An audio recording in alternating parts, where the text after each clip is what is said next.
And let us not grow weary of doing good, for in due season we will reap if we do not give up. So then, as we have opportunity, let us do good to everyone, and especially to those who are of the household of faith. Galatians chapter 6, verse 9 and 10, ESV. Blessed everyone, and welcome to our live stream. Again, this is your brother in Christ, Jose Ronoboy Perez Cariaga. Muli na naman pong bumabalik at nagbibigay pugay sa lahat-lahat ng mga kapatiran, kaibigan, kamag-anak, at mga estudyante natin na patuloy na tumatangkilik at nanunood at nagbibigay naman ng kalakasan sa inyong lingkod na marinig na this is doing them good and blessings. So, blessed day everyone, and tuloy po tayo sa ating pag-aaral muli. Nasa random acts of kindness pa rin po tayo, and this is now part 4. Part 4 sapagkat last week we talked about why RAC is not being practiced.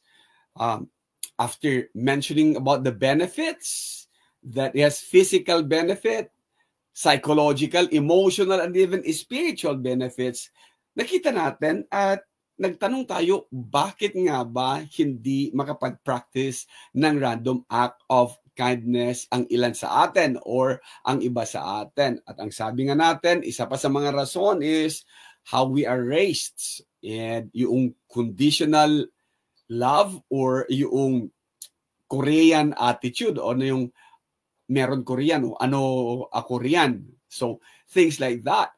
But even using yung sabi ni Jesus that whenever you do this random acts of kindness or this intentional acts of kindness, you did it for me. Marami pa rin sa atin ang hindi talaga nakakagawa ng RAK or ng RAC. So, bakit kaya?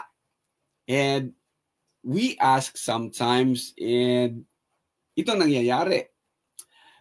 There are times that kindness feels heavy.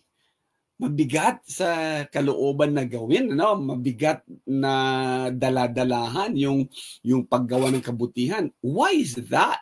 So, we'll be studying today when kindness feels heavy. Ang ilan kasi naging duty or naging obligasyon. Huwag mo kong obligahin na gawan ka ng kabutihan, or magkaminsan kasi yung ating kabutihan, our kindness is oftentimes abused or alam mo yon, overused. Just no, hindi ko pwedeng sabing recently or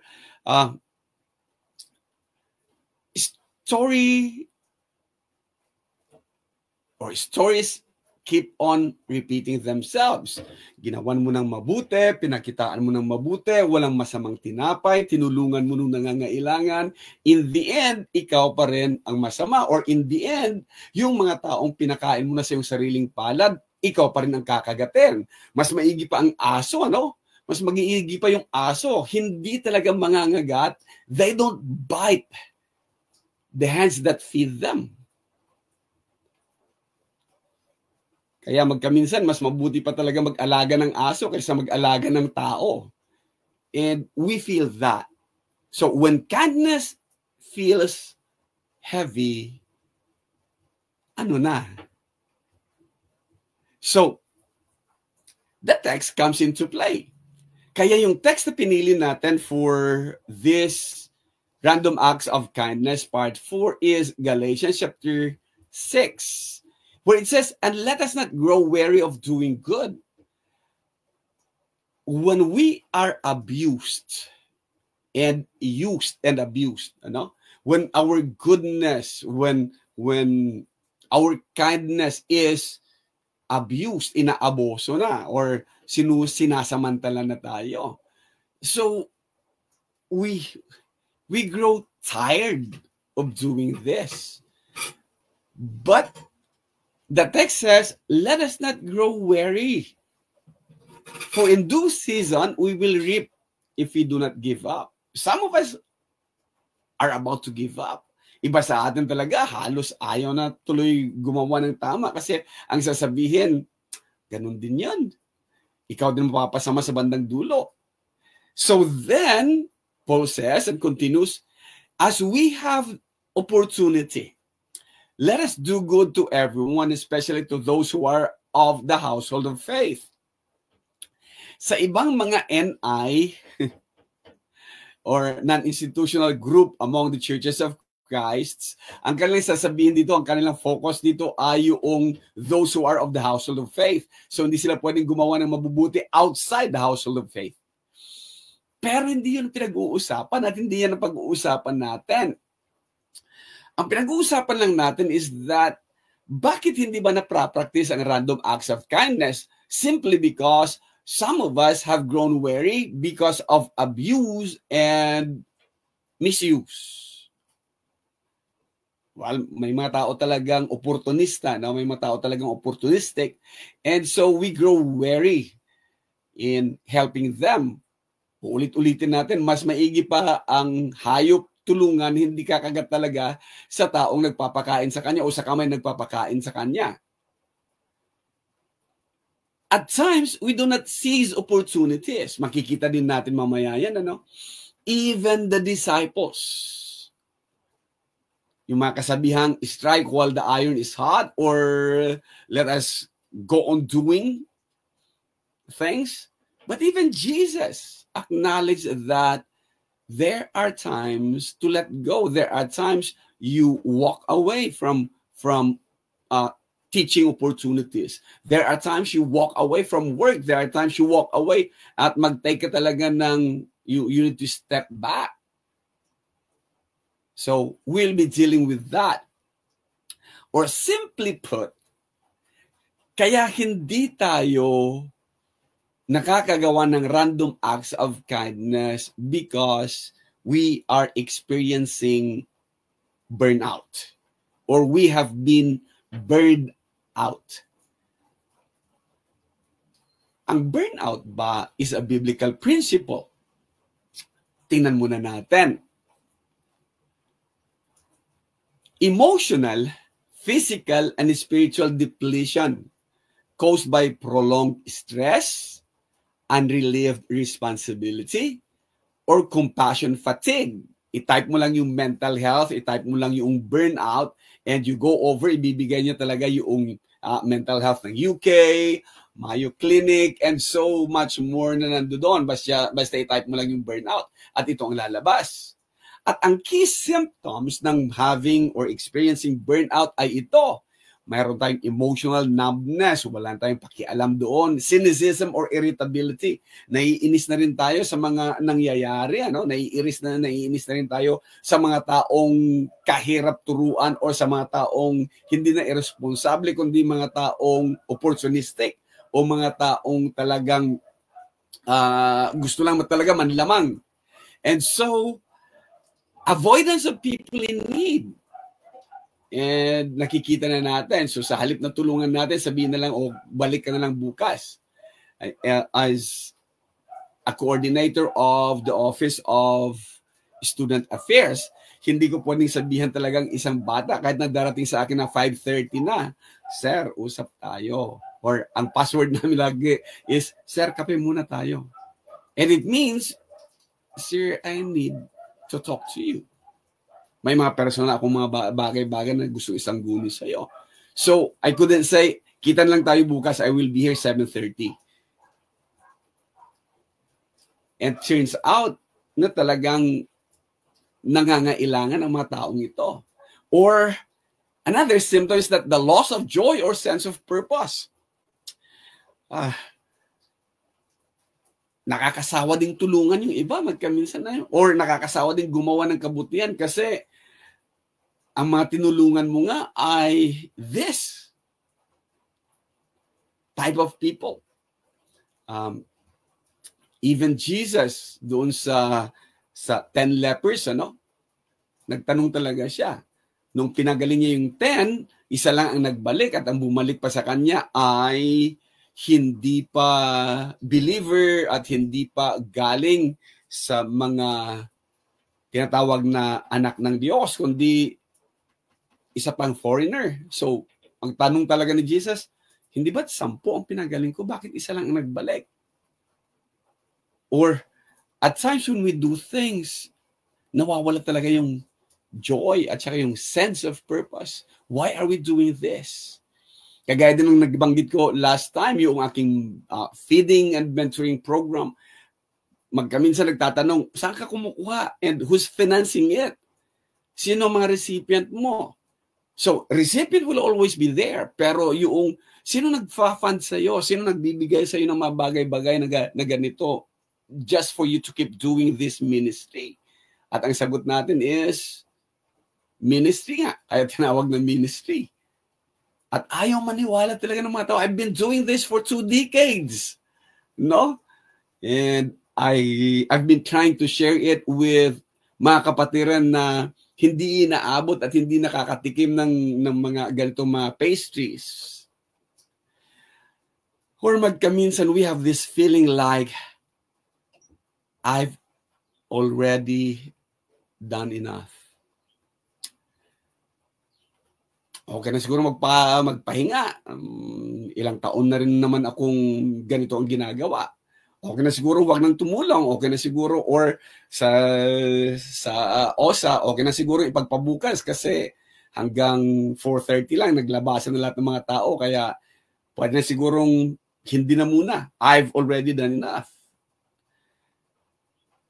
Ang mahirap with burnout is that even small acts of kindness can feel like burdens and no longer blessings. So, tingnan natin, as I have mentioned earlier, burnout ay isa bang biblical principle. We feel burnout, we are tired of doing good, we know that we are being abused because of our kindness is being abused, and we see nung una, ang mga ginagawa natin, even feeding will become a burden and no longer a blessing, or even sharing your time is no longer a blessing but becomes a burden, or sharing your knowledge becomes a burden and no longer just a blessing. And hindi na talaga service for the Lord but work na talaga nakikita natin, na nangangailangan na talaga ng remuneration. Then makikita din natin when we are experiencing burnout na nagkakaroon ng shift of focus mula sa doing it for the Lord na focus sa sarili. Ano ba meron ako? What's in it for me? Ano ba meron Korean? And the Korean attitude ay papasok na naman.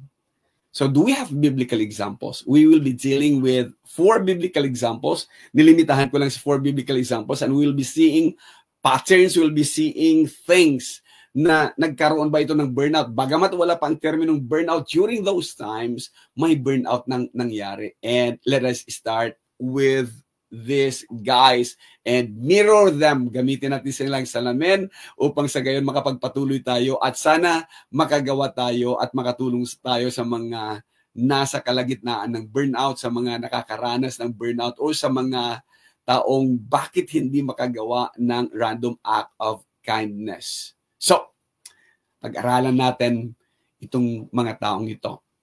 Let us also study how God met them. Paano ba mini-meet ng Diyos? O paano ba hinaharap ng Diyos? Paano ba ang Diyos? Ano ba pakiramdam ng Diyos when we are experiencing burnout? So, how did God met them? Or what is God's solution dito sa mga nakaka-experience ng burnout? May condemnation ba? Oh, you of evil men. Ganun ba kagad-agad?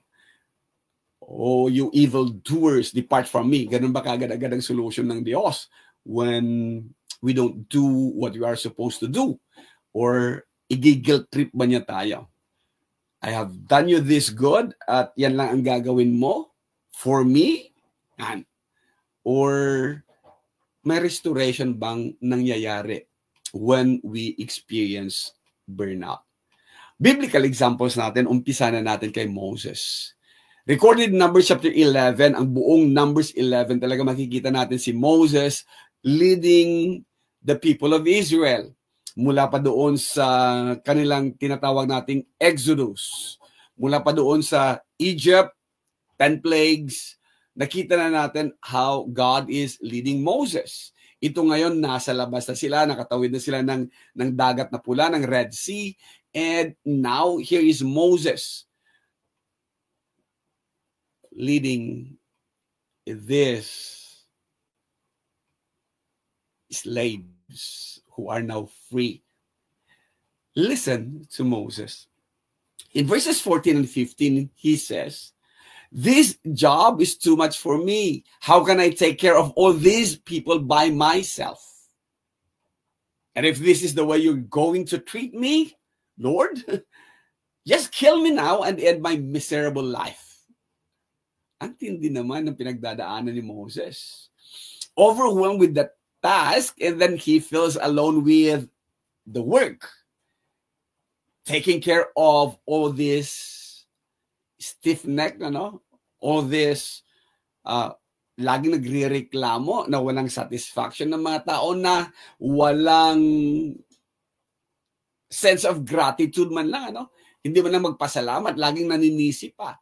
Kaya ang pakiramdam tuloy ni Moses, why move on? Why continue on?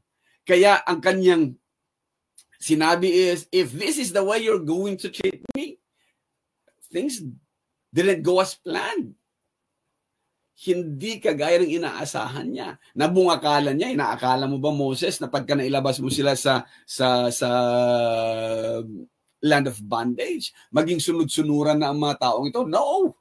They still kept on complaining at laging sasabing, mas maigi pa yung buhay ko nung una, mas maigi pa yung buhay namin doon. Kumakain kami 3 times a day, kumakain kami ng meat, may lasa yung meat namin, dito wala. May tubig doon na available, dito wala. So, things didn't go as planned.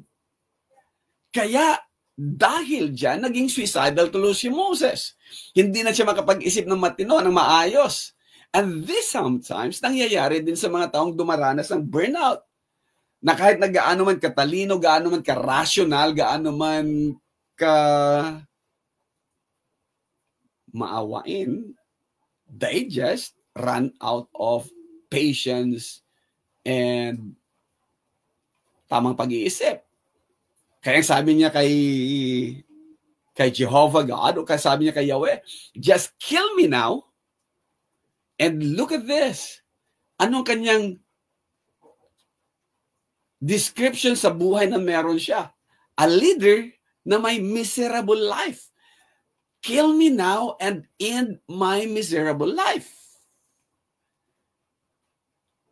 How did God meet him? Read on.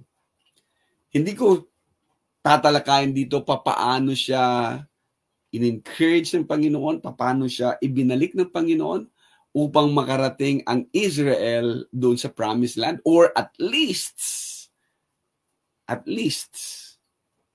malapit sa Promised Land, because hindi talaga siya nakarating sa Promised Land. Natanaw niya ang Promised Land pero hindi siya nakarating at nakapasok talaga doon.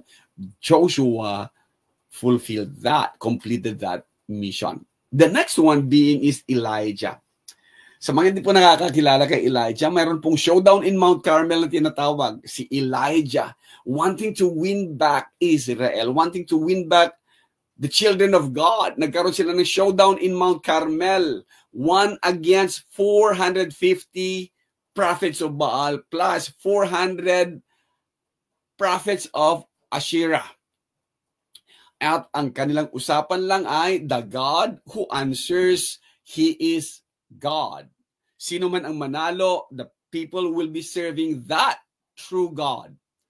So ipinakita ni Elijah against 450 active na mga prophets ni Baal, and they have been given from sunrise to sundown, na talagang they call upon Baal to answer their prayer, at walang nangyaring sagot sa prayers na yan.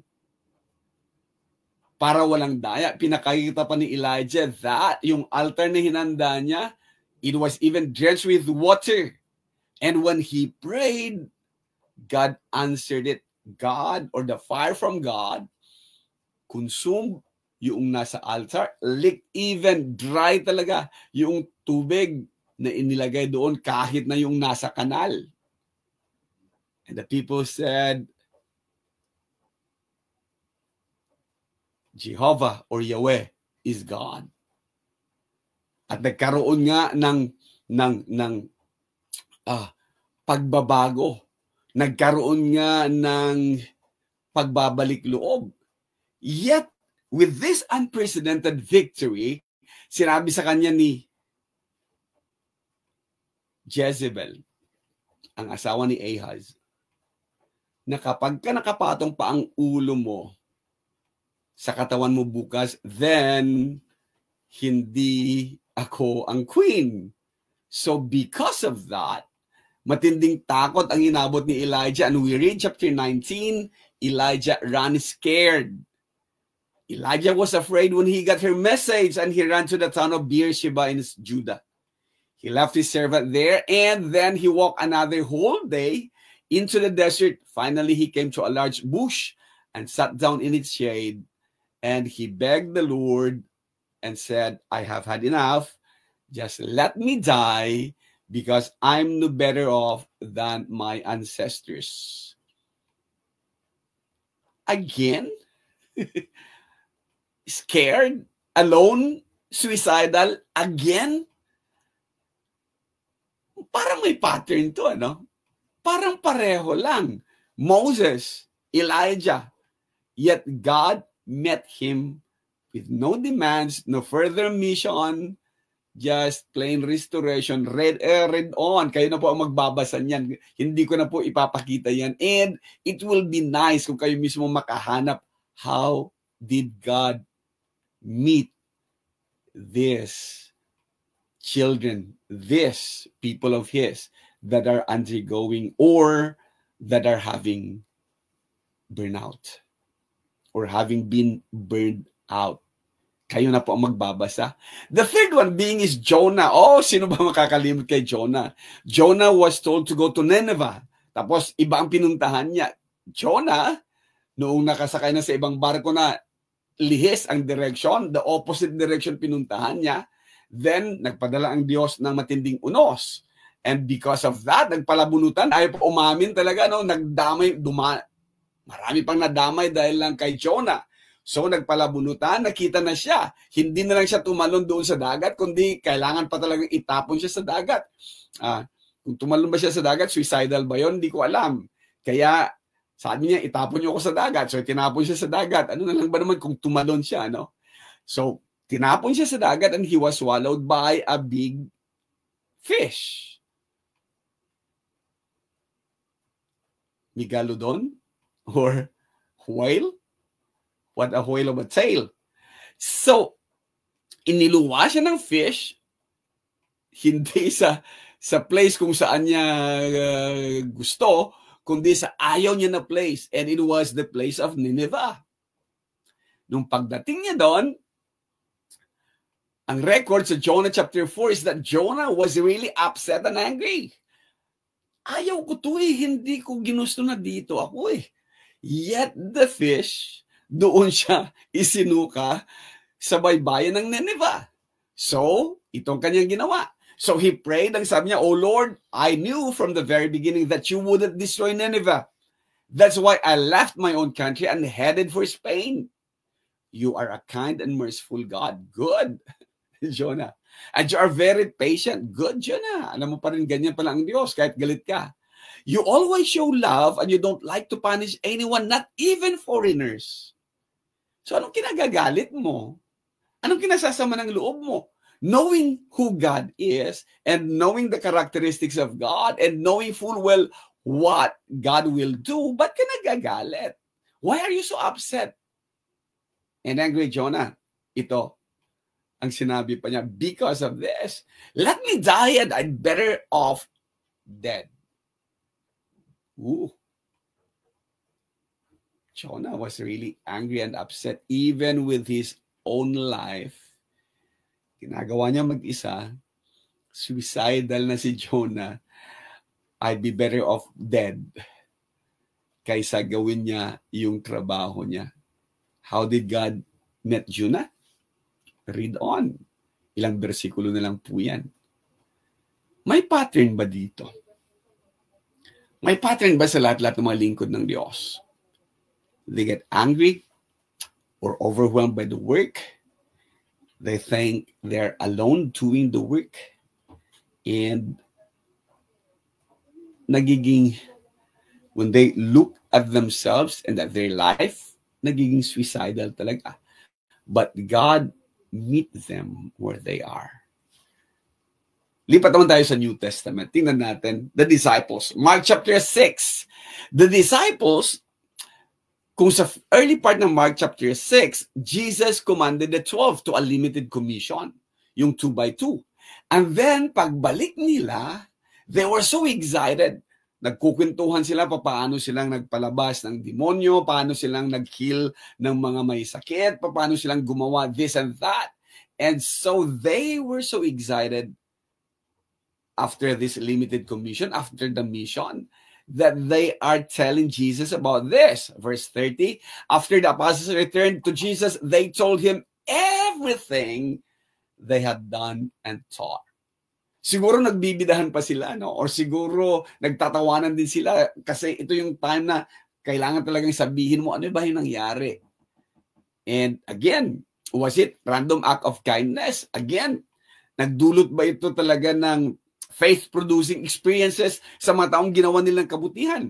Sa mga taong pinagaling nila ng kanilang mga sakit? Sa mga taong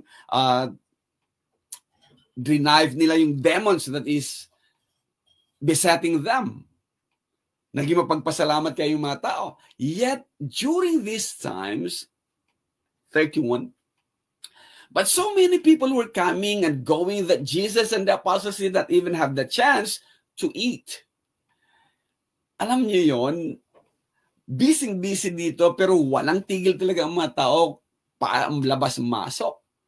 Kaya hindi nanggaling ang suggestion na mag-take ng retreat, hindi nanggaling ang suggestion na magkaroon ng day off, hindi nanggaling ang suggestion na magkaroon ng time out from all the work. The suggestion comes from Jesus. Sa kalagitnaan ng gawain na to, where people comes in and goes out, na wala silang panahong kumain, wala silang panahong mag-usap, kasi marami nang iistorbo. Sounds familiar, ano?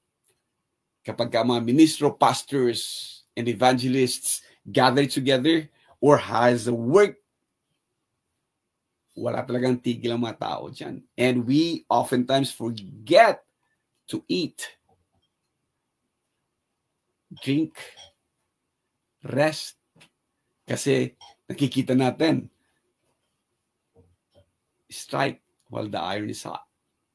Nakikita natin, pagkakataon natin. Ngayon lang nila maririnig ng good news.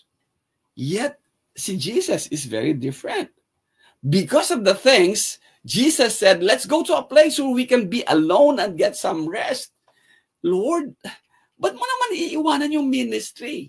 Let us go to a place where we can be alone and get some rests. Naiintindihan ba ng Panginoon na pwede tayong abutin ng burnout kapag hindi nakakain, hindi nakarests, at hindi nakapag-isip? It was Jesus' suggestion.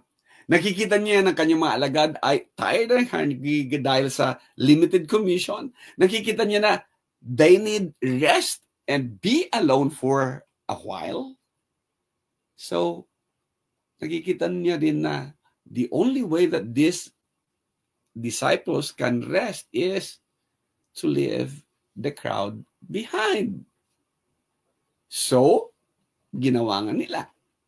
And look at this. Sa verse 36, nung nauna pa itong mga taong iniwanan nila no, sa kabilang pampang, umikot lang, naglakad sila at sumakay sa aeroplano, barko. Sa bangka, patawid dun sa kabila, naglakad tong mga taong ito at nauna pa sila doon sa kanilang destinasyon. Siguro, mas maalon, mas matagal mamangka. Kaya, tuloy, ang tingin na ng mga disciples ay hindi na ito teaching opportunity, hindi na ito ministry.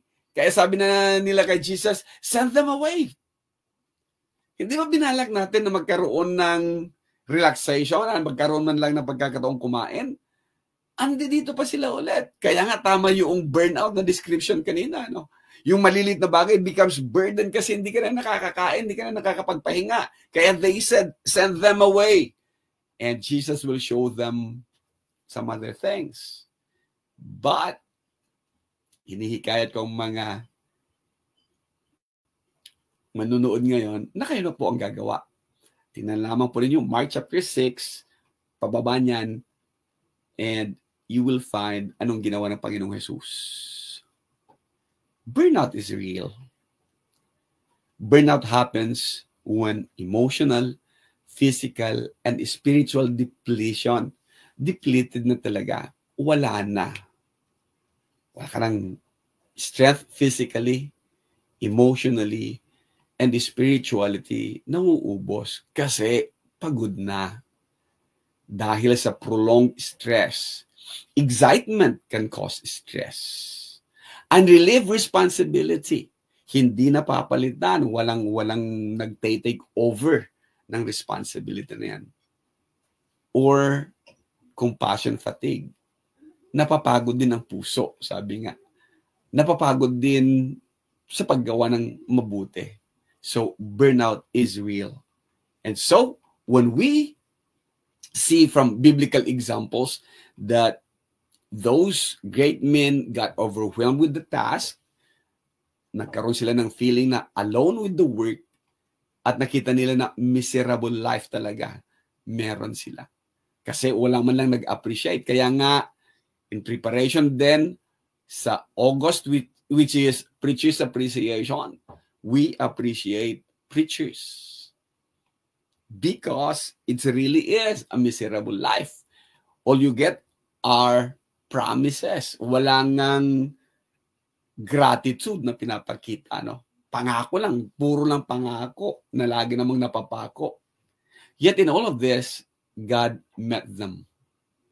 And when God met them, or when God meets us, believe me this, walang guilt trip. Walang pagsisisi o walang sisihan na mangyayari. Walang condemnation. Naiintindihan niya. He understands because He cares. My Jesus knows just what I need. Sabi nga ng isa sa mga hymn natin. And it's just plain restoration. At ang restoration na yan, kung inyong makikitang maigi, is that nawawalan tayo ng reason to do or practice random act of kindness kasi napapagod din talaga tayo.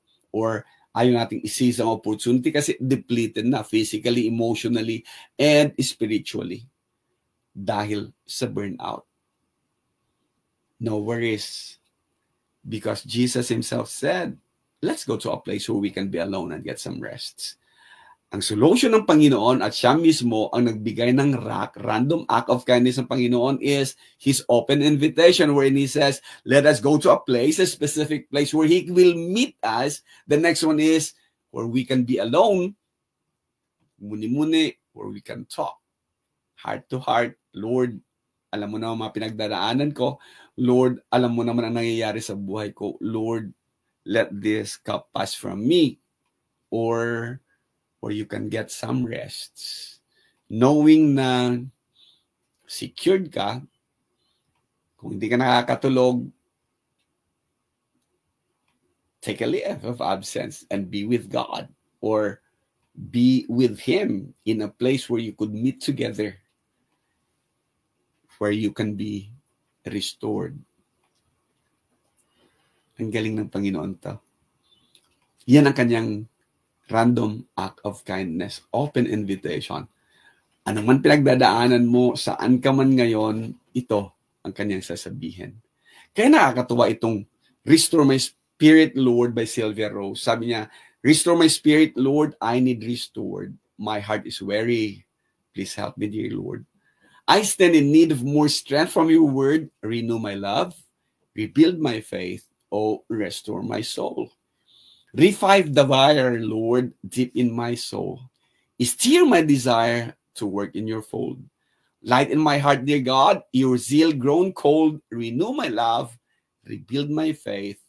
Oh, restore my soul. Burn out talaga na. Renew my courage, Lord. It needs restored. My cup is empty. Refill it, dear Lord. Replace all doubts and fear with faith so bold. Renew my love. Rebuild my faith. Oh, restore my soul. And restore my spirit, Lord. I need restored. My heart this time is weary. Please help me, dear Lord. I stand in need of more strength from your word. So renew my love. Rebuild my faith. Oh, restore my soul. Such wonderful song, wonderful prayer also. And Jesus offers invitation for the restoration of that soul. Come with me to a place where we can be alone and you can have rest. Muli, salamat po sa pagsama. Ito ang inyong lingkod, ito ang inyong kapatid, Jose Ronboy Perez Cariaga. Nagpapasalamat at muling nag-aanyaya. Next time po ulit, aral po tayo.